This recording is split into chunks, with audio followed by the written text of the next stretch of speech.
Before we get started, a quick note. The views and opinions you'll hear on The Young Reporters are just those of the producers, our guests, and our friends, and don't represent the policies or official views of Arizona State University or Arizona State University's J. Orin Edson Entrepreneurship Plus Innovation Institute in any way. And remember, the Young Reporters podcast is for entertainment purposes only.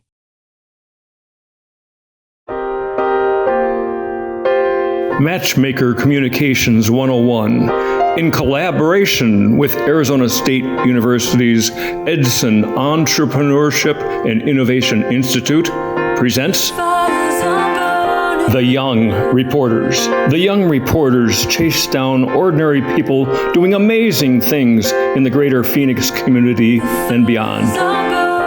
These inner-city young journalists take their classroom on the air, a class about ethics, commitment, loyalty, and teamwork. When you're on The Young Reporters, be prepared to talk about things you never expected. And now, let's go into the classroom. It's been a long time since we have been able to do The Young Reporters radio show. We used to call it, I guess we're calling it a podcast now, which makes me laugh because I'm not exactly your technical expert.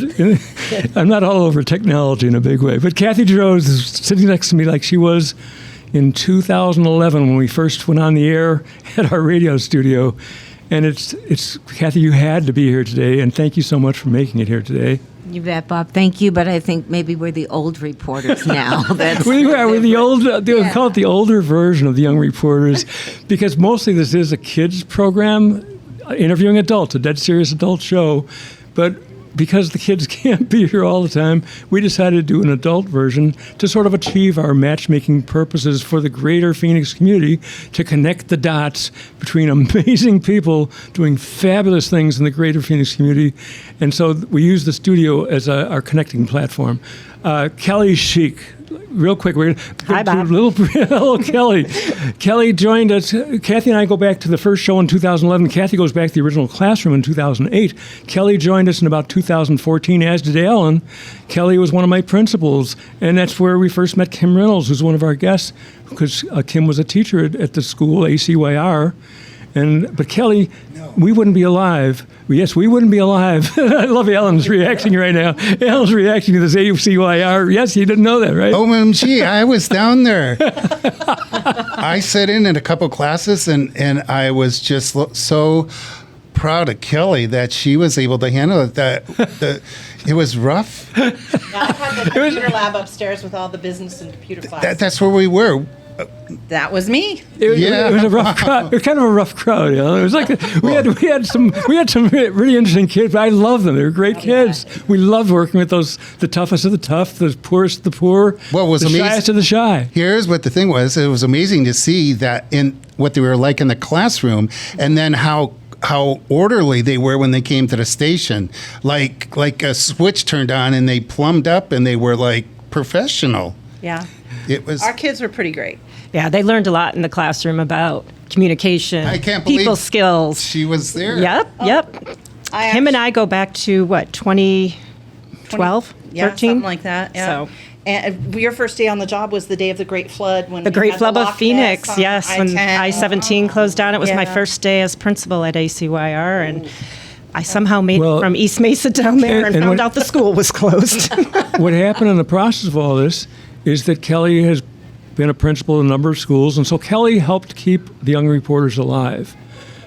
Kelly she loved the program, and so Kelly was always bringing me into whatever school she was at, and so we brought we started out as a high school program and started going younger and younger and younger, because the younger kids are just so much fun, and they're so good at stuff, and they're so innocent, and there's a lot of stuff to cover here today, but basically Kelly has kept us alive, and I will say that thanks to Kelly, we are here today because of her friendship with Kim Reynolds, and this allowed us an opportunity to we've had, 2 meetings, I think, with Kim, and one with Heidi Jacobson. Did I get the name right? Yeah. Yeah. And so And plus, I've been to the invention convention, or what do you call that? Invention Convention Arizona, which is the Arizona affiliate of the larger Invention Convention worldwide. That I didn't know there's a larger version. Oh yeah, the Henry Ford in Dearborn, Michigan runs Invention Convention. That's worldwide. what that's about. Oh, yeah. That's great. And you sort of teach this around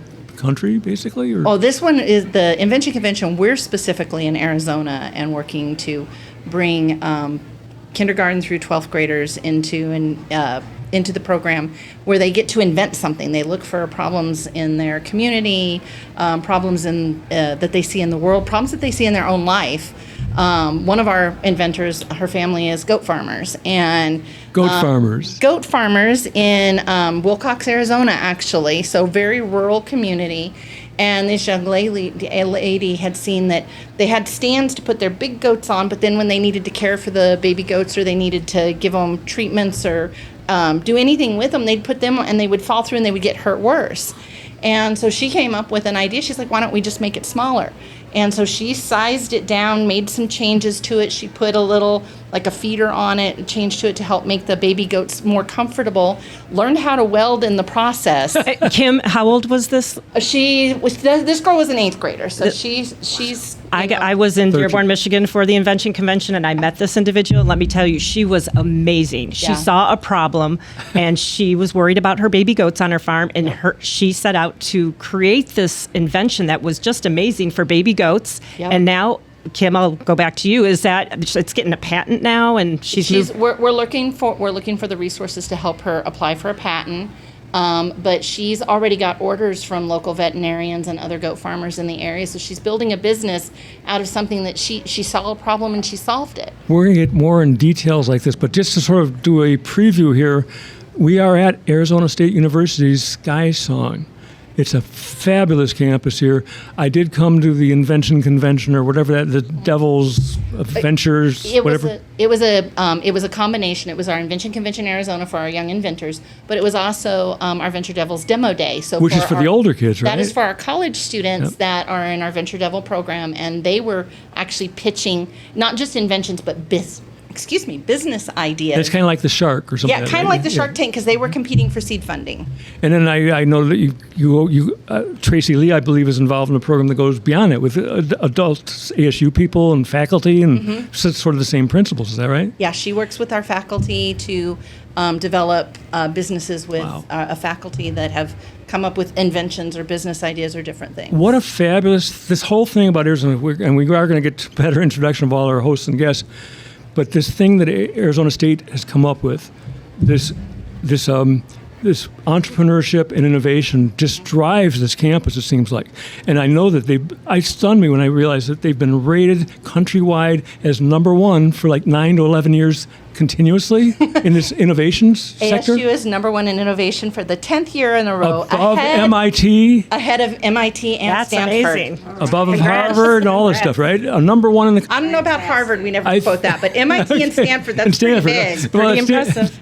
That's Stanford's out west. It's nice to beat the West Coast schools, yes. Right? Okay, so we'll get to a lot of this as we go forward. But we got a couple other thank yous here in a moment. Kelly, again, I want to emphasize the fact that Kelly is just... By the way, for the introduction of Kelly, she's kind of Hollywood involved. Kelly, describe a little bit about your Hollywood part, okay? Besides being a principal in the past. Well, first, I kind of retired being a principal right before COVID hit.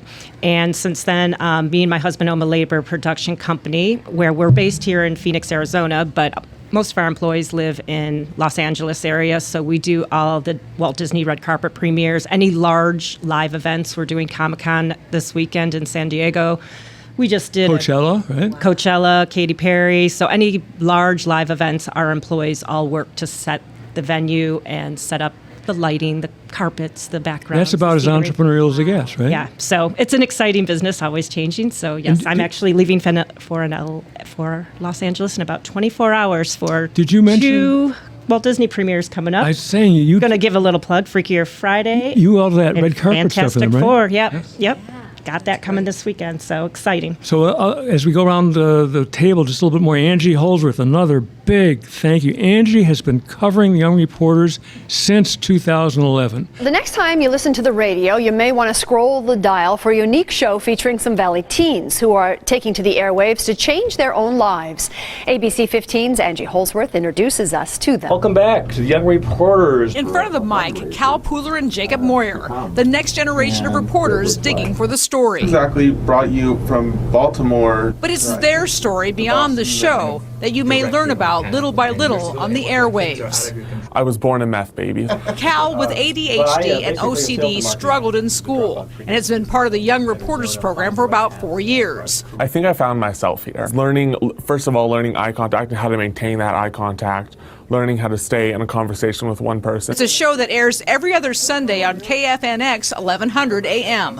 Former teacher Bob Fishman developed it to reach kids with special needs or those considered at risk. For most of the kids, the pressure in the studio is nothing compared to the pressure in their day-to-day life. The kids interview various people from the community. By realizing that these people in the community actually like them and care about them or are interested in them, I think they're stunned. It's a program where young voices and lives too often overlooked speak at new levels. Angie Holdsworth, ABC 15 News. She has done more to publicize us through ABC 15 in her past. She's gotten Spencer Blake to come in the studio and cover us. Angie's now with the city of Phoenix as a public information officer. Angie is a force in this community, and she's so generous of spirit. And again, I use her materials to sort of give a quick version of people, who we are, what we do. Angie, tell us currently what you're doing with the city of Phoenix. It's mainly looking at communications and kind of a similar skill set that you do in television news. You're telling information, you're telling stories, and this way we're trying to get the right message across in creative ways. So I'm getting a signal from Alan. We're a little bit short on time in this segment. So give us, you brought people in from the city of Phoenix to the Young Reporters. The kids have had a chance to interview people like, I think it was Michelle Dodds, I believe. Yeah, she was with Corporation Commission. She worked with Historic Preservation. And then there were a couple of commissioners, I believe, who joined, and someone through our radio. We had Tom, you brought Tom Farese when he was the president of the council. Yeah, so that was when I was at the Arizona Corporation. And the kids love interviewing these adults. Yes, they did. And, the adults really enjoyed talking with the kids. You can see that they're really engaged with them, and the kids really started to think about things a little bit differently, which I like to see. I just enjoy seeing that moment with kids, when they see that. Finishing brief intros, Kathy Droz, you've been with us since day one. Real quick update: automotive journalist, PR, marketing is your background. You get about 30 seconds to give us a real quick highlight on some of your current stuff. Well, my career is 30 seconds. So my background is I am an entrepreneur. I did find a problem in the automotive industry. Women I didn't feel were treated the same as men. I wrote a book, Help Women Buy Cars, and then I train auto dealers at the dealership on how to understand how women buy differently than men. It's a customer experience, and I work on a couple of boards, and that's it. And I think we're going to break, Alan, is that correct? In 15. Oh, perfect. Thank you so much. I'm not hearing my music background, but that's okay. Thank you very much. We'll be back right after this break to the Young Reporters. Stay with us.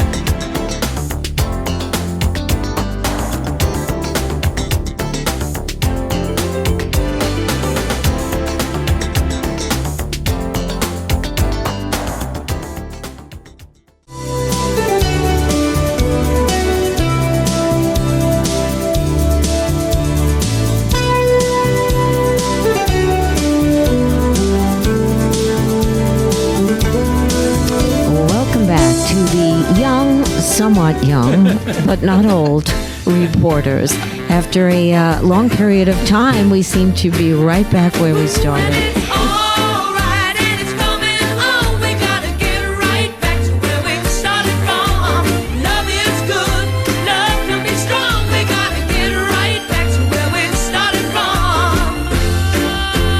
We're so Only fortunate. 5 years ago. It feels like it's yesterday. I know, I've aged so much too.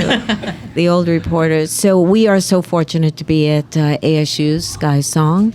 It is innovation. I wish I could think of another word. Entrepreneurship and innovation. Wow, how wonderful. They didn't have this when you and I were coming up with ideas. No, that's You know what? spaghetti against the wall. What's interesting about that? Yes.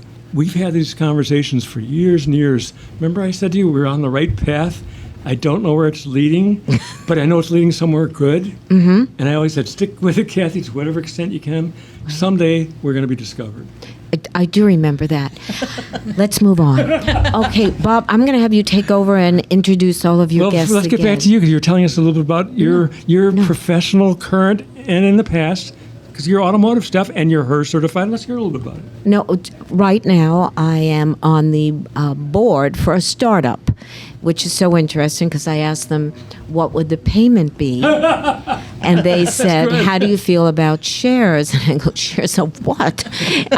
Because we know the history of a startup. You know, either I'm going to be a millionaire and dead, or it will fizzle, but that's okay. I'm using my Or they might be looking for background. you to be an investor, not a receiver. Oh, that'd be better, wouldn't it? And the other thing is I do business development and raise money for Alice Cooper's Teen Center.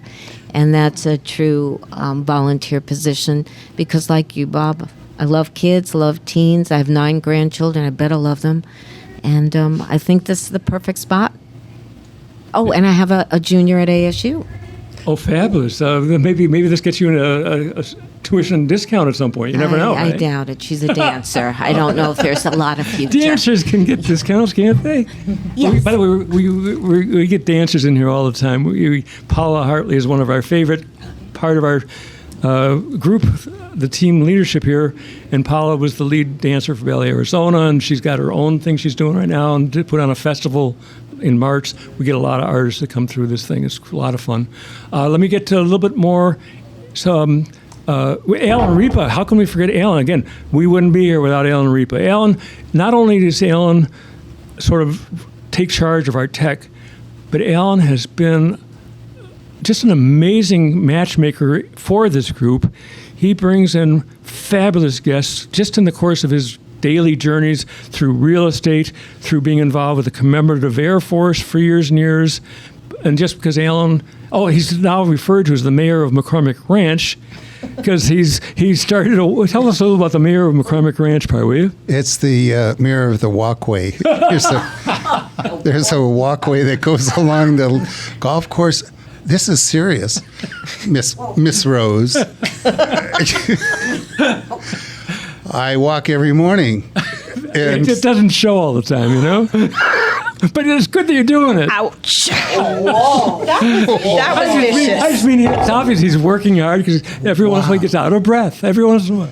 You know, so 4 miles every morning, I went out for a walk one day, and then all of a sudden I met 150 people out there, and I started a happy hour, which is once a month. So it's all the people from the walkway go to this happy hour. And so I was giving one of the gals a card, and I said, Chris, I was going to be making, T-shirts here pretty soon. And she goes, Alan, are you turning us into a cult? But anyway, it's just wild. And then I've connected like 10 businesses that the rule is if you give my constituents a benefit, then you can go onto the RIP's website free. Because I get a lot of traffic on the website. So for them, they'll give a 10% discount to anybody that has the walkway card. And then I got this plastic surgeon, and she's going to $200, Bob, free consultation. Thank you. And, I could use that probably. Thank you. She gave me a tour of her office, and I said, do you think you can do anything with me? And she just lowered her head. Said, I'm sorry, Alan. There's nothing I can do.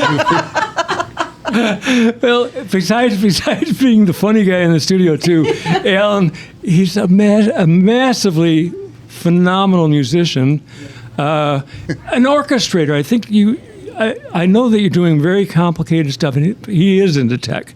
Alan communicates with musicians around the world During COVID especially. Well, that was the problem, is nobody could go to a studio, so it kind of forced everybody into a, what are we going to do now kind of thought. And so with the technology and being able to transfer large files, that was where the remote recording started.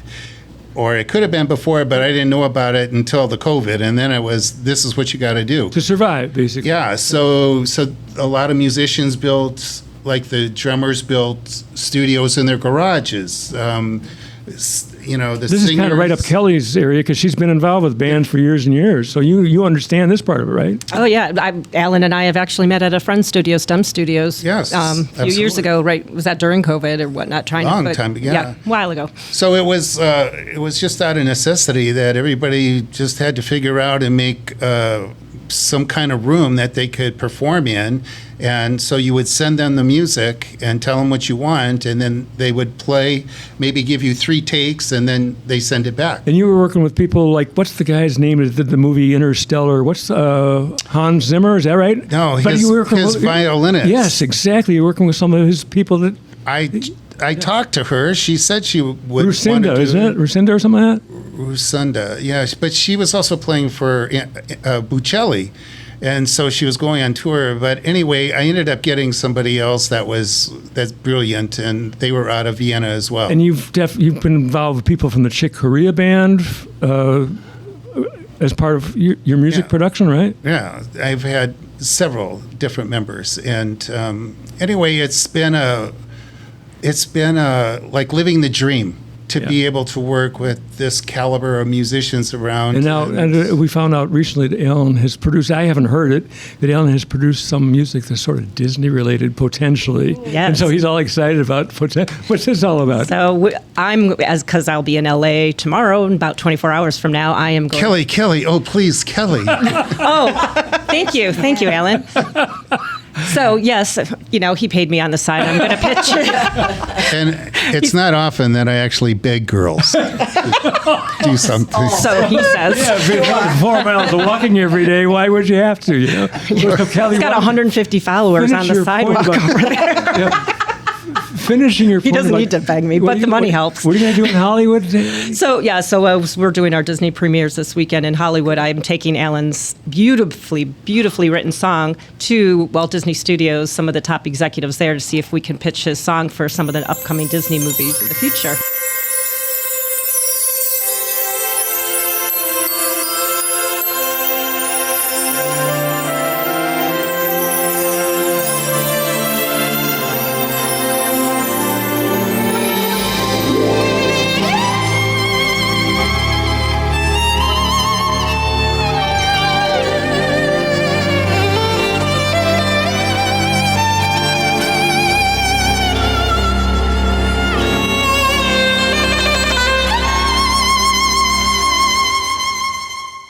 Watercolor daydreams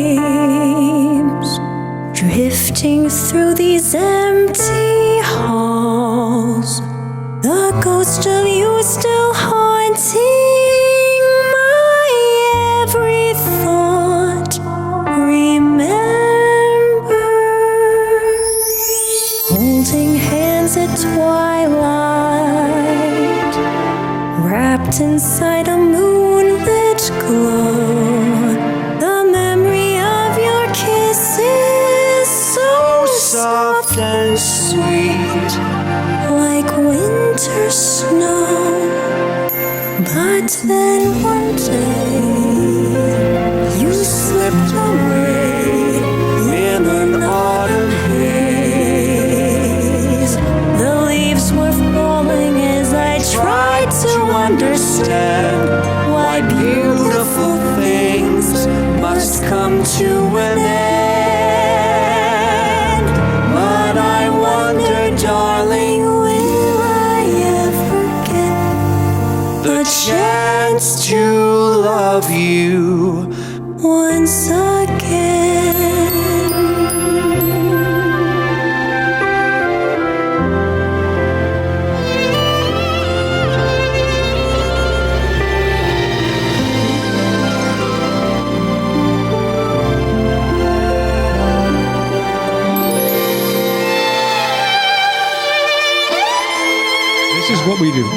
this is what we do. We connect people. Yes, Kim, go ahead. Oh, I was going to say, Kelly, Brian, and I have developed a ride. I need you to write the music for it, but we have a ride that we need to get to the executives. Like a Ferris wheel? What do you? Oh no, it'll blow away even. It'll blow away Ratatouille, and it'll blow away even. Oh my goodness, Resistance. this stuff is happening. It's pretty amazing. I take money in all forms. Kim, you can pay me on the side too. Our last guest in the studio we haven't introduced yet. I've known Chandra for, it's probably about 20 years now. 20, maybe 22. Yes. Chandra has been to our breakfast group in the past years, but he's never been on the radio show before. It's because he's been so busy. Chandra throws the best New Year's Eve parties too, which hasn't happened for a while, but they were the best New Year's Eve parties you'd ever want to even think about. But Chandra, your background is so different from mine. You were very technology oriented, I guess. You're in the manufacturing field in particular. You've had some big jobs, I know that. I'm just going to throw out a couple things to sort of trigger Chandra, but let him put it in his own words. And I know you were born in Malaysia, Kuala Lumpur, if I'm not mistaken, and you went to school in England at Manchester. Is that That's right, Manchester U. And so Chandra has been involved in big time manufacturing. His most recent thing, I believe, was with Medtronics. I think he was with On Semiconductor for a while. You were with Motorola for a while. So I only have a little bit of your. So give me some of your highlights, Chandra, okay, in terms of your journey to your career. Okay, my journey has been, I've been 40-odd years in the corporate world, both in semiconductors as well as medical device companies. And keep going, Chandra. We're in good shape.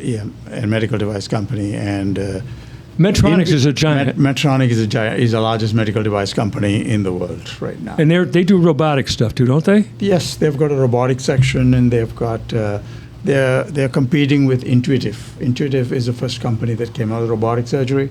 So now they're competing with them. And you, if I'm not mistaken, did you not run all the manufacturing? I used to run all of manufacturing in Motorola and on Semi. My. And when I moved over to Medtronic, I was more involved with the R&D, research and development, where I did for cardiac pacing, as well as for the brain, for the Parkinson's diseases.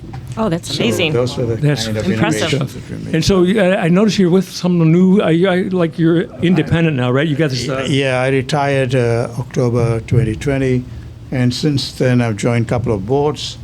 Both of them, one of them is semiconductor, the other one is a multinational. Is that the Gang Exchange? Yeah, Dinex. We're in Malaysia. One is in Malaysia and the other one is in Ireland.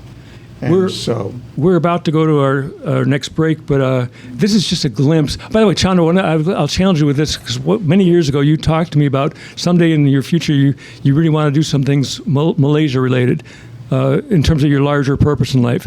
So we're about to go to our break. We'll save that answer for after we come back from break. But Kim, you also are involved in R&D, if I'm not mistaken. That's part of your title, I think. So I can't wait for our next segment. We are the Young Reporters, older version, here at ASU Sky Song. We'll be right back. Stay with us.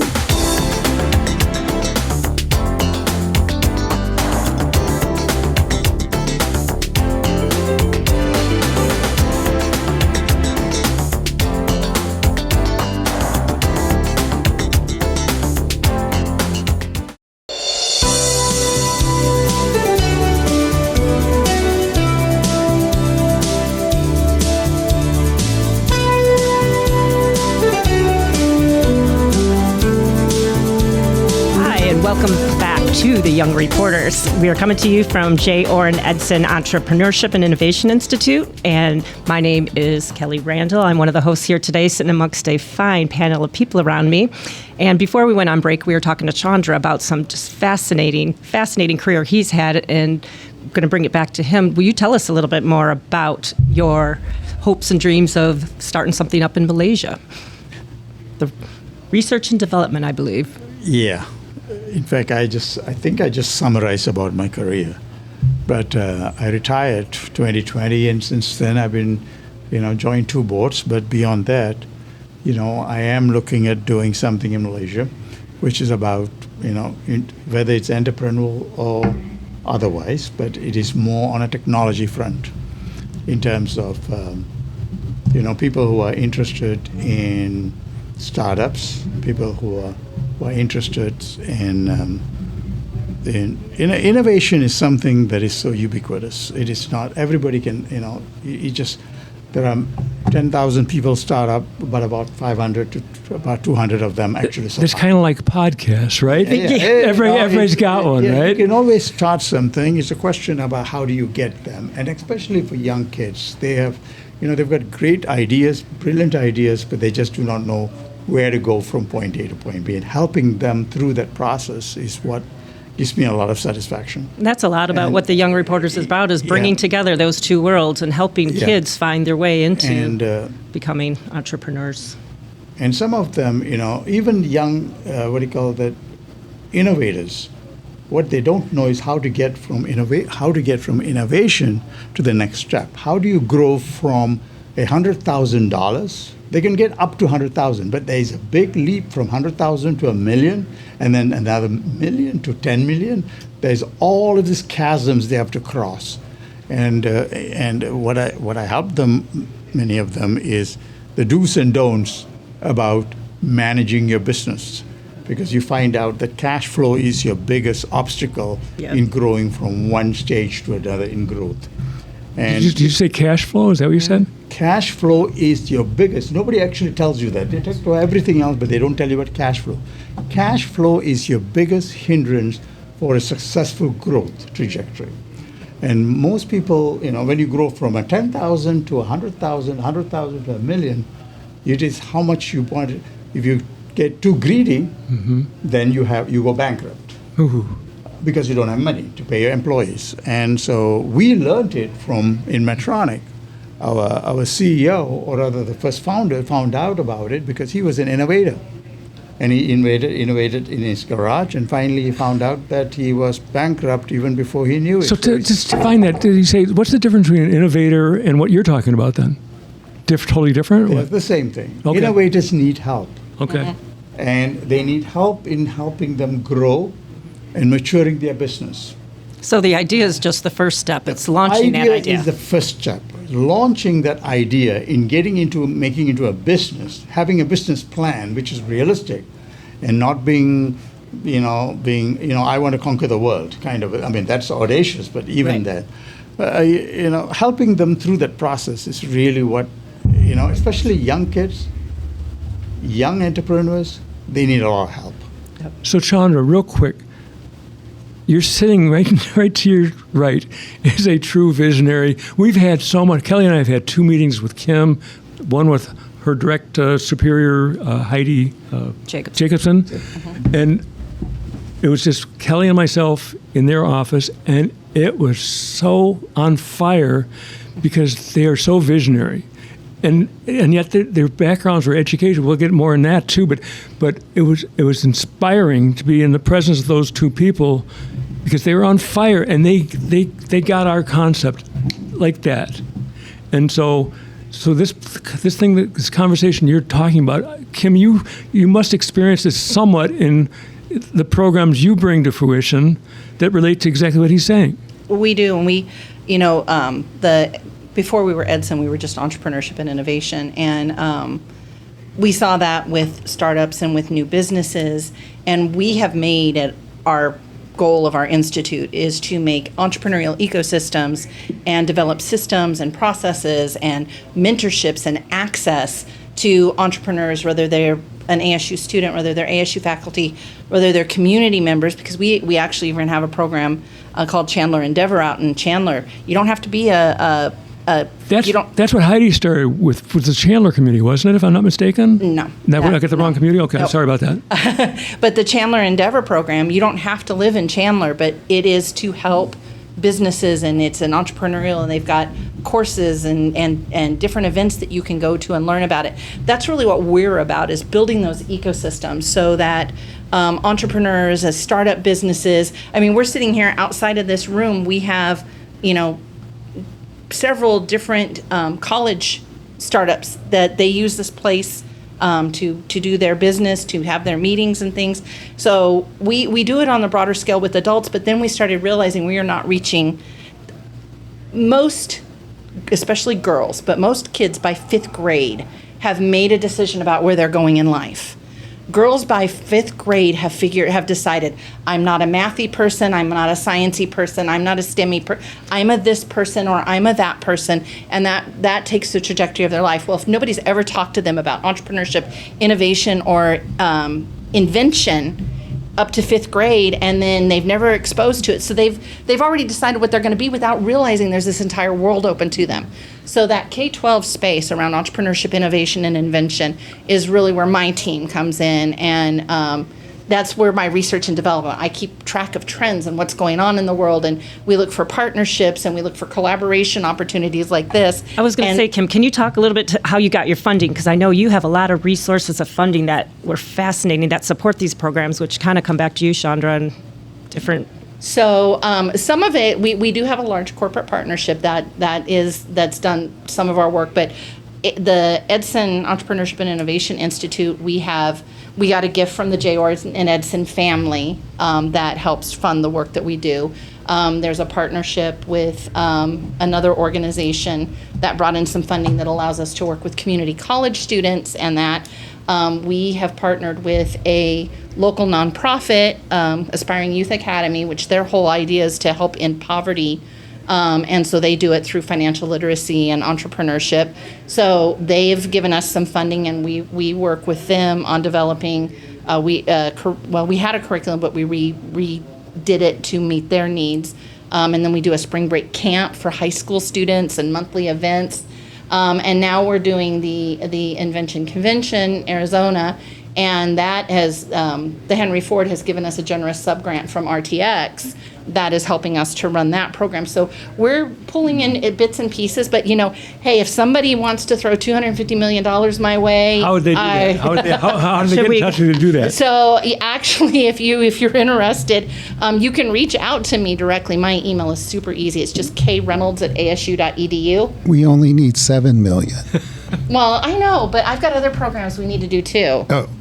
I was including you, by the way. Oh, okay, yeah, but we've got some big ideas for some big programs. But it's, if you want to bring in not just money but time or talent, we always need people who are willing to talk to students, who are entrepreneurs, who are innovators, who are inventors, or record videos, or go into classrooms or Zoom calls. Kim, do you want to leave your contact information on air for people that may be listening to reach out? The K Reynolds, yeah. K Reynolds at asu.edu. You can reach out to me and I can help. And the other thing is that I'm part of is at ASU there are over 80 different K-12 programs, and we're all in silos. And about 3 years, I got tired if I couldn't find out information. So we started a K-12 education ecosystem.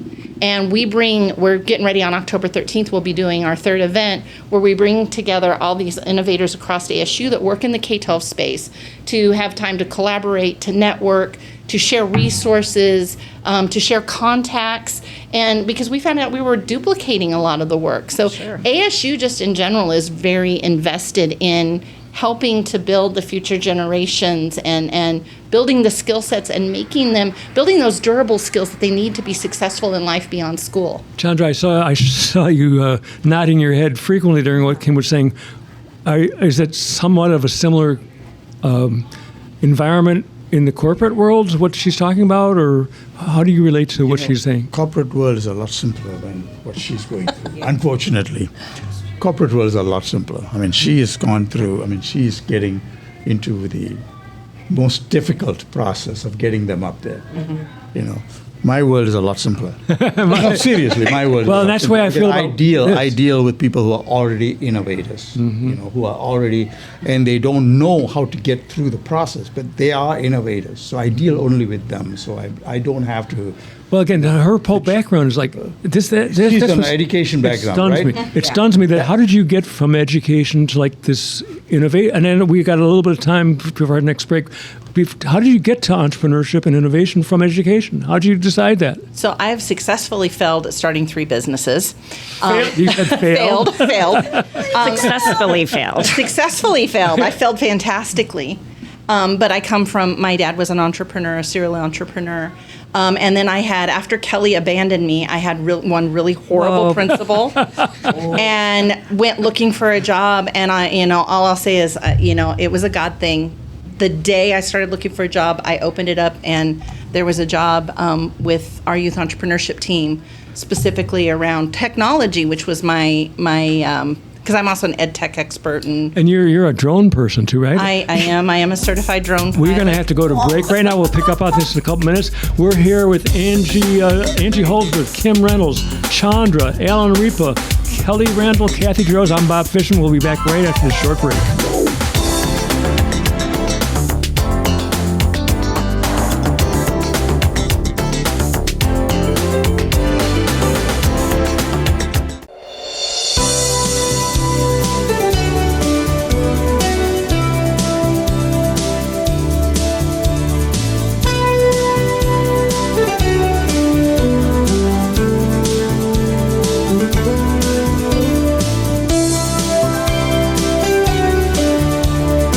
Welcome back. I'm Angie Holdsworth, and this is the young, moderately old, young at heart, Young Reporters 2.0. I think we're going to really nail down the right title for these wonderful people. We've been fortunate to have some really great conversations about innovation and some folks here in the studio who are doing just some amazing work. Can you guys tell that Angie is a storyteller? She's so much better than me at this stuff, you know? She tells the story. That's what makes her so good. Well, thank you. I'm kind of the honorary cheerleader here in the room because, the amazing things that these folks are doing, and I'm just so happy to be able to learn from what you folks are doing and just learn just how the connections so easily are made. Just in my background is in storytelling and broadcasting and that sort of thing, not doing quite the same level of work that you folks have done, but you relate back to those experiences with the people that you've connected with and the children that you've dealt with and the stories that were hard to tell and that are that I've learned so much from that, and then when you're able to share that. So that's where I'm fortunate. So I get to be the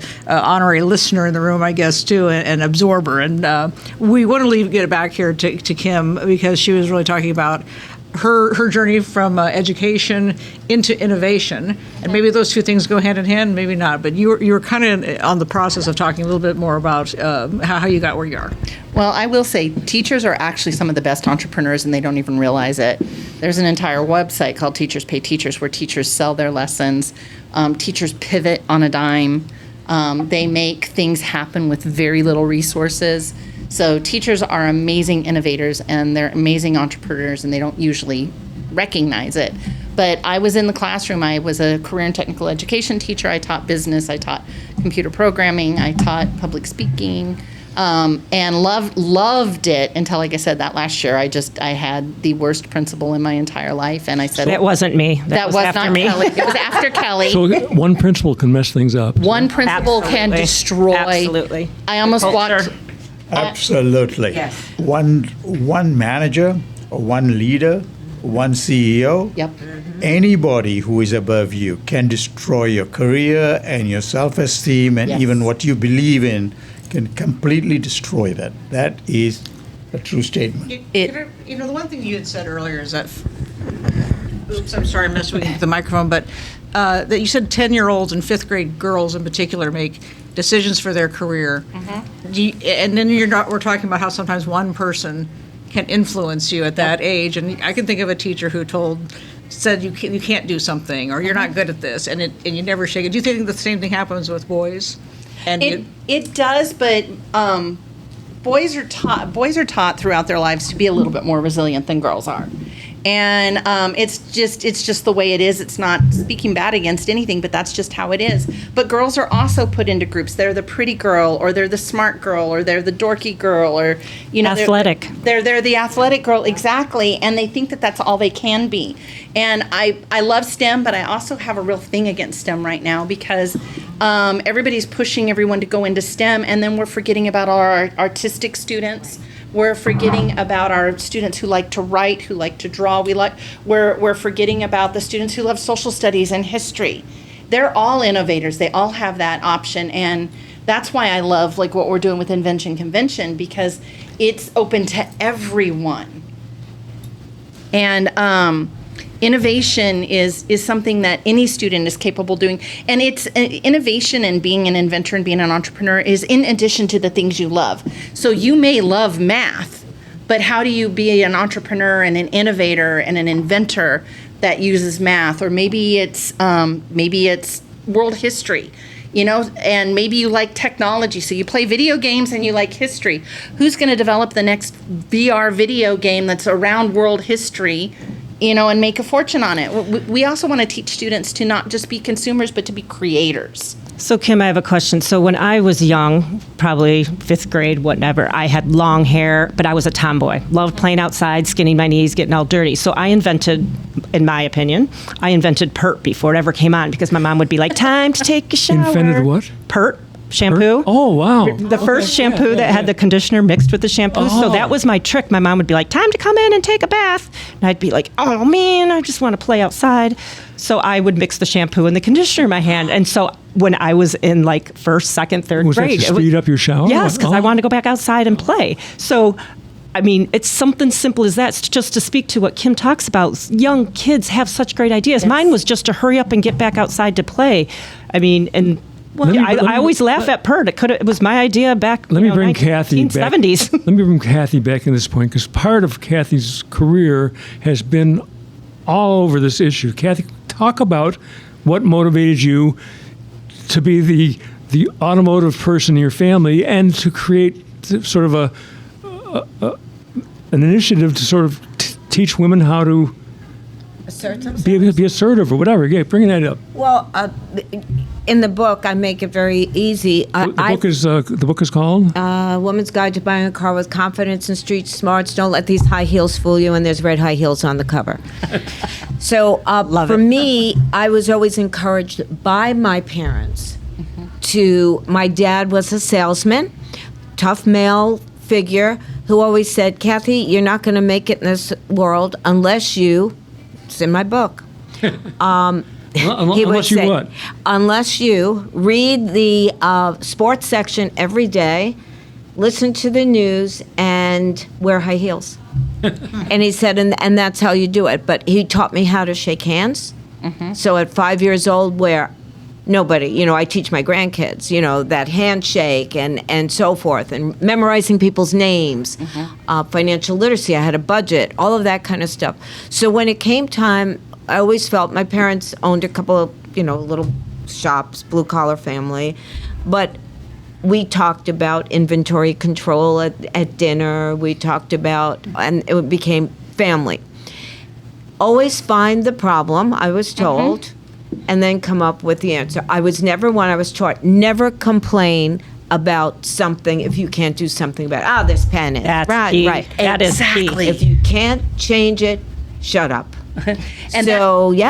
Women complaining about going to car dealerships. I never had a problem. I was taught young you how to buy a car. You bought the family car, right? I did. At Kathy, 17. I'm going tomorrow. Can you come with me? Yeah, I thought you were going to Disneyland. Well, we are going to Disneyland. We're buying a car and then leaving for Disneyland. But see, that's what's so important, and that's why starting even in kindergarten, because I love teachers. I was a teacher myself. Kelly was an amazing teacher, but we have gotten to the point where in education it's all about testing and testing. I'm sorry, testing is not actually an accurate measure of how students are going to do once they get out of school. It's how well do they play the game. Teaching them things like innovation and teaching them in kindergarten and 1st and 2nd grade and 3rd grade before it's beaten out. My granddaughter lives with us, and she's an amazing innovator, and I taught her how to innovate at the very early age. She got into school. She's going into 4th grade now, and in kindergarten it used to be, how do we do this or how might we? And now it's like when something happens, she's like, well, somebody will fix it. They beat it out. They beat it out of them in school, that creativity, because there's always a right answer. And that's all. When we introduce this to some of the kids, and especially our most vulnerable populations, we start talking about, and they want to know what's the right answer. It's like there's not a right answer. You decide what the right answer is, and giving them that freedom. And then the second part of it is teaching them how to fail.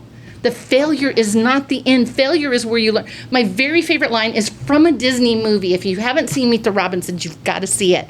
But in there, the line is the main character, he's done something and he's going, oh no, I'm so stupid. And the family's like, what do you mean? You succeeded. And he's like, huh? And one of the aunts says, she goes, from failure, we learn. From success, not so much.